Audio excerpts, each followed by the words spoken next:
family, welcome to my channel. This is Princess here. Hope you guys are doing good. In today's video we are going to fill out I-864, which is Affidavit of Support, together.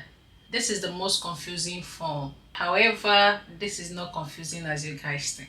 I'm going to leave the link of where you can download this form in case if you are looking for where to download it in the description. Know that this form will be filled out by the petitioner. I'm going to do a video for the joint sponsor, but today is for the petitioner, which is the primary sponsor. And know that as the primary sponsor, you must fill out this form whether you make income or no income. It's a must that you fill out this form. Having said all this, let's just get started. Please remember the expiration date. So this place doesn't concern us. We'll move straight to Part 1, which is basis for filing affidavit of support. In this demo, we are using Princess Do, which is the primary sponsor. 1A says, I'm the petitioner, I filed or I'm filing for the immigration of my relative. 1A is mostly the one the petitioner is going to pick. 1B and 1C is rarely used. 1D will be, you select this if you're the only joint sponsor. 1E, if you are the first or second joint sponsor, not the only joint sponsor, you're going to select this. 1L is rarely used, is when the original petitioner is dead, then you are the substitute sponsor, then you're going to select this. But mostly the petitioner picks 1A. Moving to the information about the principal immigrant. A lot of people are confused. The principal immigrant is the beneficiary. In case you are sponsoring your spouse, mom, your kids, whoever you are sponsoring is the principal immigrant. Write their family name, their given name, their middle name, and then their mailing address. This is the mailing address of the beneficiary, the principal immigrant, not you, the sponsor. Write the beneficiary, street address, city, state, postal, country. It depends on the country they are. You can write it here. You can leave this place blank. Other information, which is country of citizenship, you can write the country of citizenship of the principal immigrant, not the sponsor, the date of birth, earlier registration number if they have any, but if they don't, you can leave it blank. USCIS online, if they have, you need to add it here, but if not, just leave it blank. Information about the immigrant you are sponsoring. Part 3, and sponsoring the principal immigrant named in Part 2. Mostly you select yes, but you are going to select no if you are the second joint sponsor, or if you are sponsoring family members who are immigrating more than 6 months after the principal immigrant. And sponsoring the following family members immigrating at the same time or within 6 months of the principal immigrant named in Part 2. Do not include any relative listed on a separate visa petition. If you filed different or separate I-130 for your family members, then you don't need to pick this. You're going to select number 1, which is this. But if you're a green card holder, you filed just one I-130 for all the family members, you're going to select this. For instance, you are filing for your spouse and you filed one I-130 for your spouse and you listed the keys under the same I-130, you're going to pick up this. But if not, you're going to select this. Okay, then it's still the same. Maybe family members you're sponsoring, they're going to migrate 6 months after the principal immigrant has arrived in the United States, you're still going to select this and not this. If you selected 2 and 3, you're going to list the names of the family members. Moving to information about immigrants you are sponsoring, still Part 3. Enter the number of immigrants you are sponsoring on this affidavit. In our case, it's just one person, which is John Doe. But if you picked number 2 and you list the names of family members that are coming with the immigrant, which is the principal immigrant, you are going to sum up the number of the people here. If it is 3 or 4, you're going to write 3 or 4 in this box. Information about you, the sponsor. They are asking about you, which is the sponsor. In our case, it's Princess Do. And sponsor's mailing address. If the mailing address is in care of another name, that is not your name, then you have to write the name of the person here. But if not, you can just leave it blank if the mailing address is in your name. Then the street number, the apartment, the city, the state, and then the country. Is your current mailing address the same as your physical address? If you choose yes, you don't need to fill out this. But if you select no, then you need to fill out the sponsor's physical address. Other information, country of domicile. This is still going to be United States because you need to have a tile in the United States. You need to be a resident of United States. All the supporting documents, please don't forget to include it when you're submitting this file. And then date of birth, you need to write your date of birth, the city or town of birth. In our case, it's Mexico, state and province of birth, country of birth as well, and then the sponsor US social security number, citizenship or residency. If you're a citizen, you have to select this. If you're a permanent lawful resident, you have to select 11C. If you selected 11C, then you may write your sponsor's A number. But if you don't have any, just leave it blank. Currently on active duty, you can pick yes or no. In our case, I picked no. Part 5, sponsors household size. This is where it gets confusing for a lot of people. Person you're sponsoring this affidavit, number 1, they're saying provide the number you entered in part 3. So if you entered number 3, maybe you are sponsoring 4 people, you are going to enter 4. If you are sponsoring just 1, in our case is 1, we entered 1. Persons not sponsored in this affidavit. This means people that you are not sponsoring in this affidavit.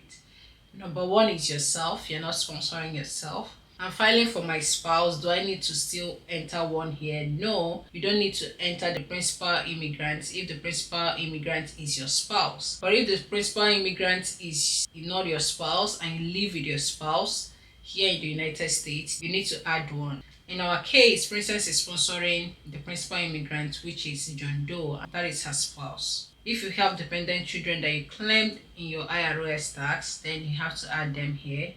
If you have any other dependents that you are claiming on your IRS, then you need to add them here. If you have sponsored any other person on Form I-864 or Form I-864-EZ who are now lawful permanent residents, if they are not lawful permanent residents, you don't need to add the numbers here.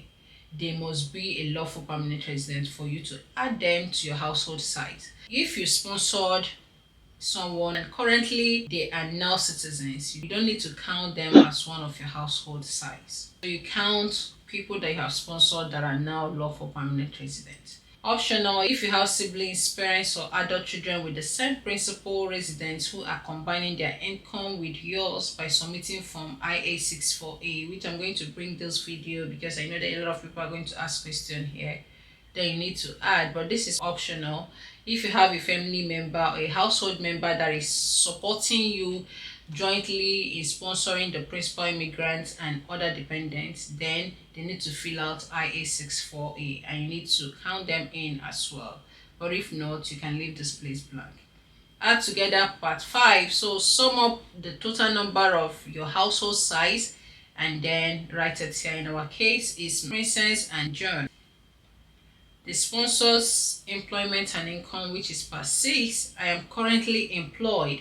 You're going to choose here if you're currently employed, and then you're going to write your role, name of your employee. If you have 2 jobs, then you're going to add the second job here if applicable, but if you don't, just leave it blank. But if you are currently employed, in this case Princess is currently employed and also self-employed, you're going to select these 2. Okay, if you are retired, select this. If you are unemployed, you need to state the date you started being unemployed. But if you are unemployed, you are receiving wages or unemployment benefits, you need to add the amount here. Okay, remember to fill out the date as well. Here, my current individual annual income. If you don't know how to get this figure, check your W2. In case you file jointly, maybe with your spouse, and you don't know your correct annual income, please just check your W2. You can meet your HR. If you're self-employed, add your self-employment annual income plus your employment annual income together. Total sum of it will be written here. In this case, it's $65,000. You're going to fill those boxes out if you selected optional, which is 7. You're going to list the names of people that filed I-864A, their relationship with you, and their current income. But if you didn't select 7, you don't need to fill this out. And this is going to give you the total number, which is 65,000. Then you're going to select 21 days if you filled out this page. But if not, if you're the only sponsor, you're going to select this. In our case, you're selecting this. Then we have come to federal income tax return information. Have you filed a federal income tax return for each of the 3 most recent tax year? If yes, big yes. If you filed maybe 2021 and 2022, you didn't file for 2020, you need to select no. Then this is more of optional. I have attached photocopies or transcript of my federal income tax return for my 2nd and 3rd most recent tax years. It's a must to attach a photocopy or transcript of your federal income tax return for only the most recent tax year. It's a must that you will submit 2022 tax transcript. It's a must. But 2021 and 2020 is optional, because sometimes some people, they don't have 2nd most recent, 3rd most recent tax year. Okay, but if you have it, please select this box and attach all together just to prove a thing here. And then you write your tax year and your total income. Sometimes a lot of people file jointly with their spouse. If you file jointly with your spouse, you need to write your own total income here, not your spouse, except if your spouse filed I-864A, but you need to get your own total income. So how do you get it? It's through your W2. You don't need to submit 2 of your transcripts. Just 1 of the transcripts is enough because you find jointly with your spouse. But when it comes to income, you need to write your own income, not your joint income with your spouse. Use of assets, supplement income. This is optional. If you have enough to sponsor your principal immigrant, then you can leave all this blank. Even if you have assets, I don't advise listing all your information here. Just leave it blank. And also you need to leave this place blank as well if you're not using assets to supplement income. But if you are, maybe you didn't work, but you have assets, you have land, you have cars. If you want to know the kind of assets you will use to supplement for your income, then leave it in the comment section and I will bring a video to you guys. Sponsor contract statement. This is more of telling you your rights. This is very, very important, so you need to read this. After reading this, part 8, if you use an interpreter, select this. If you didn't use an interpreter or any preparer, you did it by yourself, you don't need to fill out all this. Sponsors contact information, telephone number, then your sponsor's email address. If you can read and understand English, then you need to select this as well, which is sponsor statement.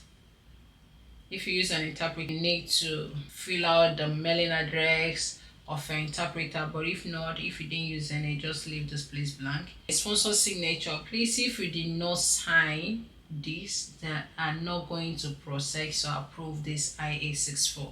Please don't forget to sign. This is very important. If you use an interpreter, the interpreter needs to sign, but if you didn't use an interpreter, just write not applicable and that's it.